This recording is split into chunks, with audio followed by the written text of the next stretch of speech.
கர்த்தருடைய பரிசுத்த நாமத்துக்கு ஸ்தோத்திரம். இந்த தேவனுடைய வார்த்தையானது சங்கீதம் 68ஆம் சங்கீதத்திலே 5வது வசனத்தை நான் பார்க்கும் பொழுது, தேவன் திக்கற்ற பிள்ளைகளுக்கு தகப்பனும் என்று சொல்லி பார்க்கிறோம். தேவன் திக்கற்றவர்களுக்கு அவர் தகப்பனாய் இருக்கிறார். திக்கற்றவர்கள் சொல்லும் பொழுது முடியாதவர்கள், யாருடைய உதவியும் இல்லாதவர்கள், உதவியற்றவர்கள், திக்கற்றவர்கள். திக்கற்ற பிள்ளைகளுக்கு தேவன் தகப்பனாய் அவர் இருக்கிறார். ஏன்னா தேவன் நம்மளை ஆசீர்வதிக்கிறவர். அந்த சங்கீதம் 146:9 வாசிக்கிறோம், திக்கற்ற ஜனங்களை தேவன் ஆதரிக்கிறவராக இருக்கிறார். அதே போல் சங்கீதம் 10ஆம் சங்கீதத்திலே 14 வாசிக்கிறோம், அவர் சகாயர், திக்கற்றவர்களுக்கு அவர் சகாயராக இருக்கிறார். 18 திக்கற்ற பிள்ளைகளுக்கு அவர் நீதி செய்கிற ஒரு தேவன். அப்போ உண்மையாகவே நாட்களே திக்கற்ற பிள்ளைகளுக்கு அவர் தகப்பனாய் இருந்து அவர்களை ஆதரிக்கிறவராக, அவர்களுக்கு சகாயம் பண்ணுகிறவராக, அவர்களுக்கு நீதி செய்கிறவராக, நியாயம் செய்கிற ஒரு நல்ல தேவனாக அவர் இருக்கிறார். அப்போ தேவன் நாட்களிலே திக்கற்றவர்களை அவர் கைவிடாத ஒரு தேவன். தொடர்ந்து அதே 68 சங்கீதத்திலே அந்த கீழே தொடர்ந்து 6ஆம் வசனத்தை வாசிக்கும் பொழுது, தேவன் தனிமையானவர்களுக்கு வீடு வாசல் ஏற்படுத்தி என்று சொல்லி பார்க்கிறோம். தனிமை. அப்போது ஒரு மனிதனுடைய தனிமையை ஆண்டவர் மாற்றுகிறார். ஆதாம் தனிமையாக இருந்தான், அவனுக்கு ஒரு ஏற்றத்துணை ஏவாளை கர்த்தர் கொடுத்து குடும்பமாய் கர்த்தர் மாற்றினார். அதே போல் தேவ நாட்களில் தனிமையாக இருக்கிறவர்களுக்கு, ஒண்டியாக இருக்கிறவர்களுக்கு ஆண்டவர் வாழ்க்கையை அவர் கொடுக்கிறவர், வாழ்க்கையை ஏற்படுத்துகிற, அதாவது குடும்பமாய் தேவன் கட்டுகிற ஒரு நல்ல தேவன்.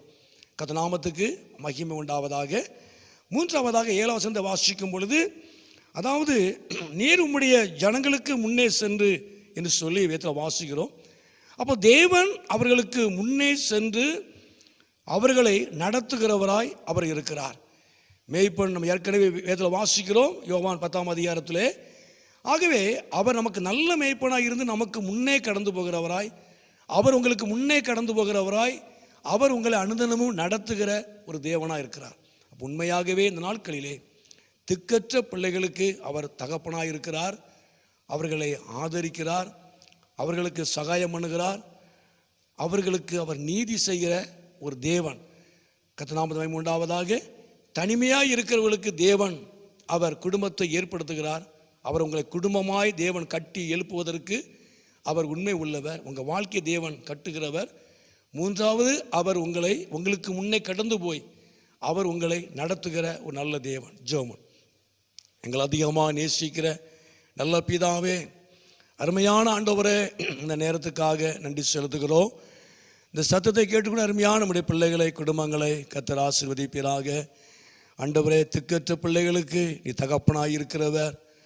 ஆண்டவரே, நீர் ஆதரிக்கிறவர், நீதி செய்கிறவர், சகாயம் பண்ணுகிற ஒரு நல்ல தேவன். ஆண்டவரே, உண்மையாகவே அவங்களுடைய தனிமையை கர்த்தர் மாற்றுகிறவர். தனிமையாக இருக்கிற நம்முடைய பிள்ளைகள் வாழ்க்கையில் நீர் குடும்பமாய் ஆண்டவரே நீர் கட்டுகிற ஒரு நல்ல தேவன்.